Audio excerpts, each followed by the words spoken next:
Read to Me is proudly sponsored by Clark County Education Association Community Foundation. The Handy Girls Can Fix It by author Mary Schwartz and Barbara Charlentini, and read by Anna Maria Perez de Tagli. Anna Maria is a singer, dancer, and actor who has appeared in Fame, Hannah Montana, Camp Rock, and Camp Rock 2. Hi everyone, it's Anna Maria, and we'll be reading The Handy Girls Can Fix It. When Max played at Bobby's house, Bobby's mother always gave each of them 2 cookies from the china cookie jar that had belonged to her grandmother. But today, Bobby's mother wasn't home. His big sister Angie was busy upstairs. "I'll get our cookies," said Bobby. Oops! The cookie jar slipped right out of his hands and broke on the floor. "Oh no," said Bobby. "That's Mom's favorite thing." "Maybe we can put it back together," said Max. A few minutes later, Angie came downstairs. "What's up, guys?" she asked. "Bobby broke your mom's cookie jar," said Max. "We're trying to fix it, but the pieces won't stay stuck." "I'll never eat another cookie again," said Bobby sadly. "Things aren't all that bad," said Angie. "I'm sure the Handy Girls can fix Mom's cookie jar.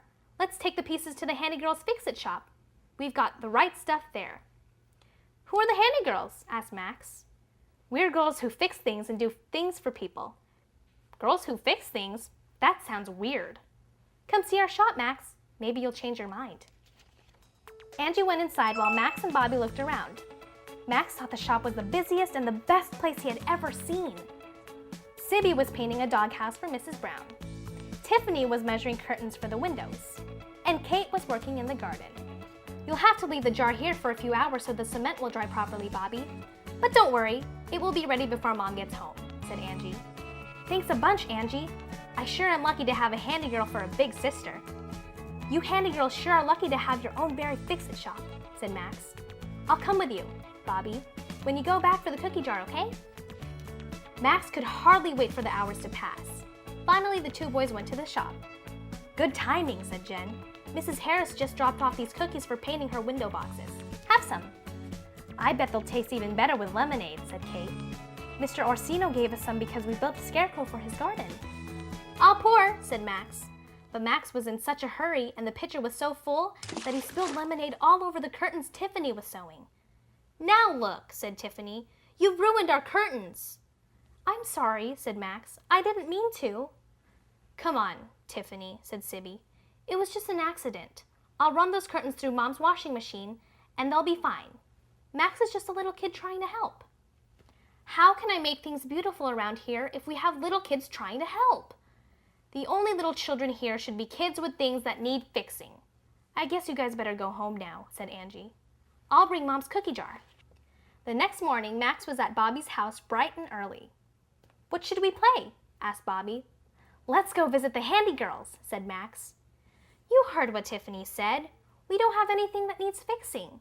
Besides, I don't want Angie to get angry at me." "I bet they still have lots of those cookies left," said Max. "Before they know it, ants will get in them and start crawling all over their fix-it shop. It would be a big help to the Handy Girls if we ate them." "Do you really think so?" asked Bobby. "Yeah, we better hurry right over," said Max. Sibby and Angie had just finished painting some pretty little chairs when the boys arrived. "What can the Handy Girls do for you today?" asked Tiffany. "Nothing," said Max. "Today we thought we'd help out the Handy Girls." "You see," said Bobby, "Max started thinking about how ants might get into those cookies you have. So we thought we'd help before things got too bad." "By eating up our cookies?" said Angie. "Well, sort of," said Max. "That's very nice," said Tiffany. "I don't think ants can get into them. But as long as you're here, sit down and have a couple before you go." "Thanks," said the boys. But instead of sitting down on the bench, they each sat down on a newly painted chair. When they jumped up, both of the boys in both of the chairs were a mess. "We're sorry, honestly we are," said Max. Bobby nodded in agreement.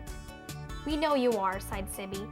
"But now, when the chairs dry, we'll have to sand them down and paint them again." "What did I tell you?" said Tiffany. "We can't let little kids hang around here unless they have something to be fixed." "Do you understand, guys?" asked Angie. "That's a rule." All Max could think about was an excuse for going back to the Handy Girls Fix-It shop. At last, he had an idea. He tried pushing his old tricycle down the driveway and letting it crash into a concrete wall. After a few ties, the tricycle was still working.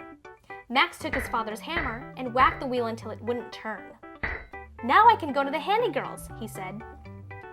"Could you please fix my bike?" Max asked. "We'll try," said Kate. "Come back tomorrow and check it out." "Wow, I wonder how your brother's friend bashed up his bike," said Kate. "It looks as if it was broken on purpose," said Sibby.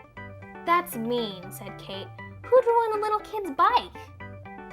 "I bet Max did it himself," said Angie. "He'd do anything for an excuse to come here. Bobby loves it too."